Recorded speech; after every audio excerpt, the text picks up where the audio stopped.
Brought to you by TechnoSpark 20 series smartphones.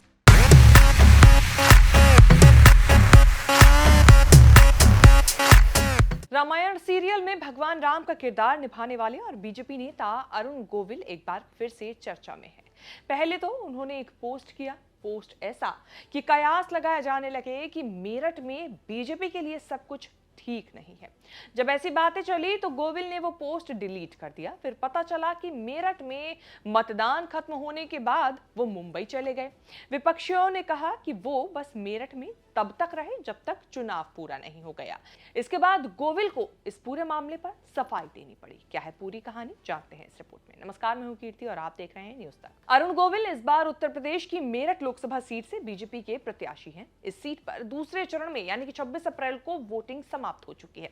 मतदान के बाद गोविल का इशारों वाला एक पोस्ट आया। गोविल ने अपने इस पोस्ट में लिखा, जब किसी का दोहरा चरित्र सामने आता है तो इससे अधिक खुद पर गुस्सा आता है कि कैसे हमने आंखें बंद कर ऐसे इंसान पर भरोसा किया। जय श्री राम।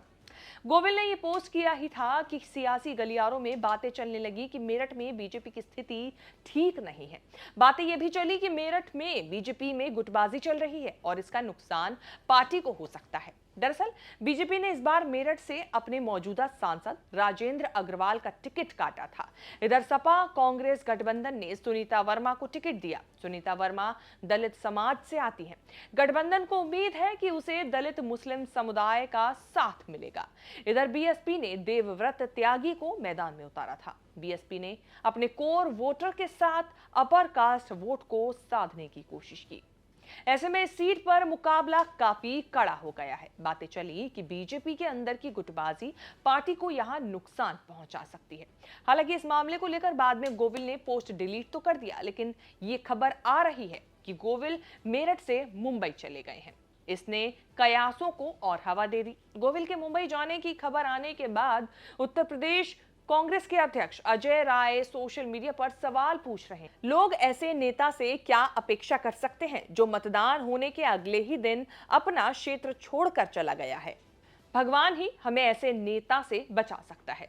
अजय राय ने यह भी कहा कि जब गोविल से मेरठ के मुद्दों के बारे में पूछा गया था तो उन्होंने कहा था कि वो चुनाव के बाद मुद्दों को देखेंगे। अब ऐसा ही एक वीडियो सोशल मीडिया पर लगातार वायरल भी हुआ था जो उनकी चुनावी रैली के दौरान था। हमारे संवाददाता ने भी जब अरुण गोविल से इस मामले को लेकर सवाल पूछा तो सुनिए उन्होंने किस तरीके से बातों को टाल दिया।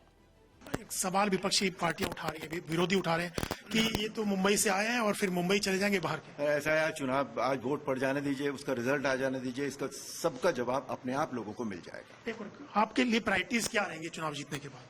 वो हम जब चुनाव हम जीत जाएंगे उसके बाद हम बात करेंगे आपसे इस विषय। इधर जब उनके मुंबई चले जाने पर विपक्ष के सियासी हमले तेज हुए तो गोविल ने सफाई पेश की। एक लंबी पोस्ट में उन्होंने लिखा, होली के दिन बीजेपी ने मेरे नाम की घोषणा की थी। इसके बाद पार्टी के निर्देश पर मैं आपके बीच पहुंच गया। 1 महीने आपके साथ रहा भी और प्रचार किया। आपके प्रेम और सहयोग के लिए मैं आपका आभारी हूं। अब पार्टी के ही निर्देश पर मैं मुंबई में हूं और यहां जिम्मेदारी संभाल रहा हूं। पार्टी मुझे दूसरे क्षेत्रों में भी प्रचार पर भेजने का कार्यक्रम बना रही है। यह प्रक्रिया पूरी होते ही मैं आपके बीच वापस पहुंच जाऊंगा।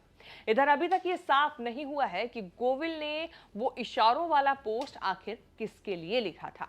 गोविल के इस डिलीट किए गए पोस्ट पर पार्टी की तरफ से भी अभी तक आधिकारिक तौर पर कुछ भी नहीं कहा गया है। इससे पहले गोविल पर आरोप लगे थे कि वो मेरठ में बाहरी हैं। इन आरोपों का गोविल ने जवाब देते हुए कहा था कि वो मेरठ में पले बड़े हैं, यहीं से पढ़ाई की है। अगर आज किसी का बच्चा अमेरिका चला जाता है और वापस भारत आता है तो क्या उसे बाहरी कहा जाएगा? तो आखिर वो कैसे बाहरी हो सकते हैं? अरुण गोविल साल 2021 में बीजेपी में शामिल हुए थे। तब उन्होंने प्रधानमंत्री नरेंद्र मोदी और उनकी सरकार की नीतियों की खूब तारीफ की थी। इस बार के लोकसभा चुनाव के लिए बीजेपी की 5वीं लिस्ट में उनका नाम आया था। पार्टी ने उन्हें मेरठ से 3 बार के सांसद राजेंद्र अग्रवाल की जगह टिकट काट कर मैदान में उतारा है। अब देखना होगा इन सब चर्चाओं के बीच अरुण गोविल मेरठ की जनता का दिल जीत पाते हैं या नहीं जीत पाते हैं।